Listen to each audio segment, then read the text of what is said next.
Bonjour tout le monde, c'est Maud, je vous retrouve pour une nouvelle vidéo et je vais refaire une session de ces sagas que j'ai entièrement mais que je n'ai toujours pas commencé. J'en ai de nouveau 5 à vous présenter avec un petit bonus pour la fin. Bah oui, au final ça en fait 6 quoi.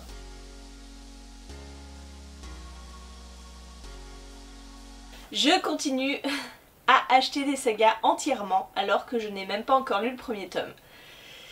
Voilà, je continue. Je ne sais pas pourquoi je continue à le faire, mais je continue à le faire. La première saga dont je vous parle, il s'agit de Reboot de Emi Tintera. Et donc du deuxième tome, Reset. Voilà. C'est une saga en 2 tomes, donc finalement, si j'ai envie de la lire, je pourrais enchaîner les 2 tomes. Je me dis ça. Dans cette saga, on parle de reboot. Ce sont des personnes qui sont décédées et qui ont mis un certain nombre de minutes ou de secondes à renaître.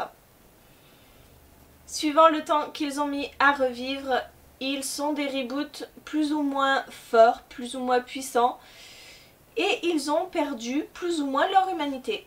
Vren a mis 178 minutes à revivre. Elle est donc surpuissante. Et elle va rencontrer Kaloum qui n'a mis que 22 minutes à revenir à la vie. Et ces deux-là, je pense, il va peut-être se passer quelque chose entre eux. Voilà, c'est tout. Cette saga me fait très envie. Et puis bon, voilà, maintenant j'ai les 2 tomes dans ma palle. Il n'y a plus qu'à lire, quoi. Cette fois-ci, ce n'est pas 2 tomes, mais bien 3 tomes que j'ai dans ma palle. Et en fait, j'ai toute la saga de L'héritage des Darceurs de Marie Caillet, paru aux éditions Michel Lafon Poche. Donc le premier tome c'est L'Envol, le second tome c'est L'Allégeance et le troisième tome c'est La Relève. Je n'ai aucune idée de quoi parle cette saga. C'est ça le pire. Mais en fait je me suis basée sur l'auteur puisque c'est Marie Caillet que j'ai eu un énorme coup de cœur pour Les Rumeurs d'Issar, donc il me fallait découvrir tout de cet auteur. Donc sa première trilogie ici. Et franchement je ne peux même pas vous en parler parce que je ne sais pas de quoi elle traite. Je sais que c'est de la fantasy. Et je vais tout de suite lire le résumé pour vous.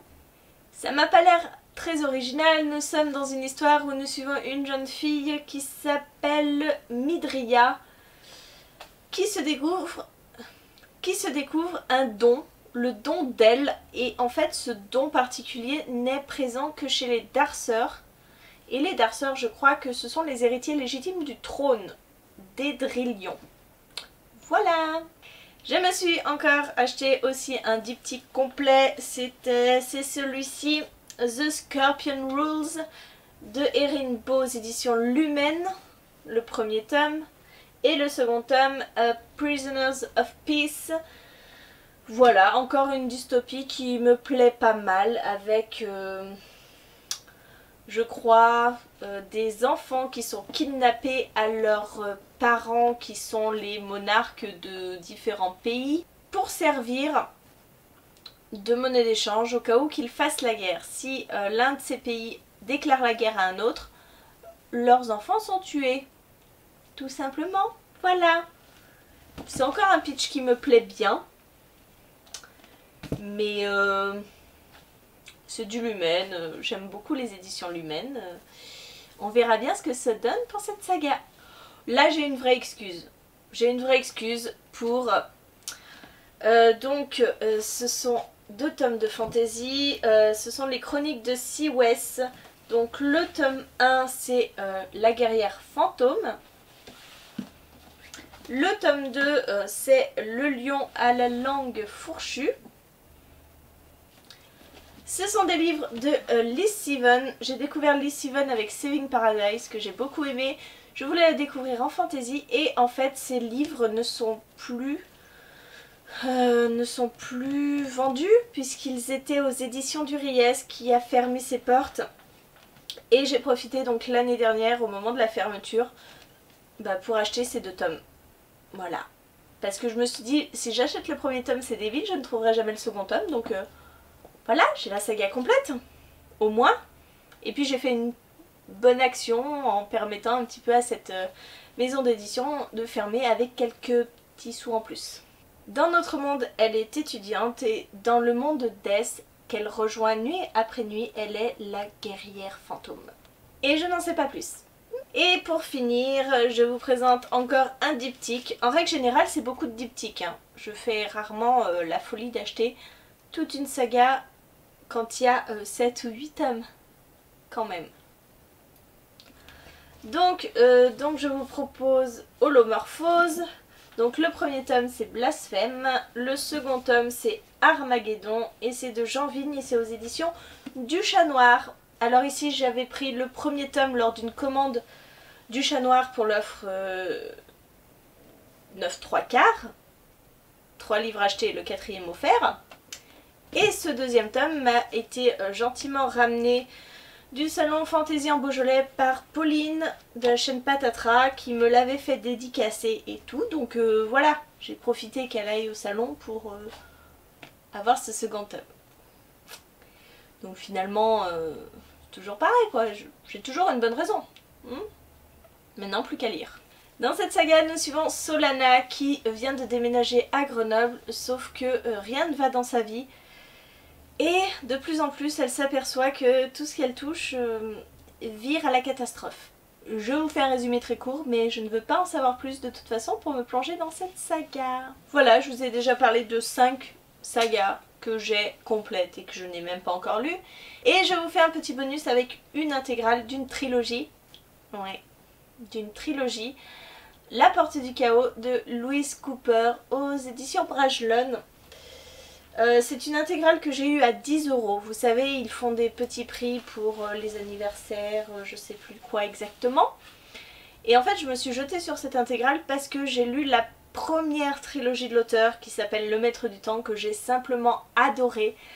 Nous sommes dans une lutte entre l'ordre et le chaos, et au milieu de tout ça, nous avons Tarot qui est un jeune garçon qui va se découvrir des pouvoirs magiques, qui va aller étudier à la péninsule de l'Étoile, si mes souvenirs sont bons. Et il va se découvrir des pouvoirs magiques en effet, mais plutôt liés au chaos plutôt qu'à l'ordre qui normalement règne depuis toujours sur ce pays. Ça va foutre un petit peu le bazar, hein. Et donc cette seconde trilogie repart avec des personnages qu'on a connus dans la première trilogie. Donc comme j'ai adoré Le Maître du Temps, je ne pouvais pas passer à côté de La Porte du Chaos. Voilà, mais je ne sais pas exactement quoi ça parle. Je sais qu'on suit Kéridil qui est le haut initié du cercle. Et je ne sais pas si Tarot est là. Je ne sais pas. Oh, c'est écrit tout petit. Waouh! Vous avez vu ça? C'est écrit tout petit. Bref, voilà, c'était le petit bonus de la vidéo parce qu'une intégrale, c'est quand même une saga complète. Voilà, j'espère que la vidéo vous a plu. Dites-moi si vous connaissez une de ces sagas, si vous les avez lues ou pas, ou juste le premier tome, voilà. Dites-moi où vous en êtes arrêté.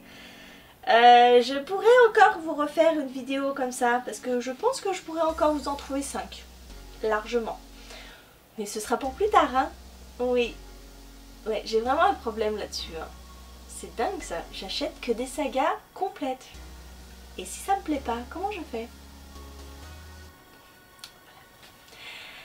N'hésitez pas à me dire en commentaire tout ce que vous voulez. Si vous aussi vous avez la fâcheuse habitude de faire comme moi, ou si vous êtes plus raisonnable, vous achetez les tomes au fur et à mesure. En attendant, je vous fais des gros bisous, je vous souhaite une très bonne journée, de très bonnes lectures et je vous dis à très bientôt pour une nouvelle vidéo.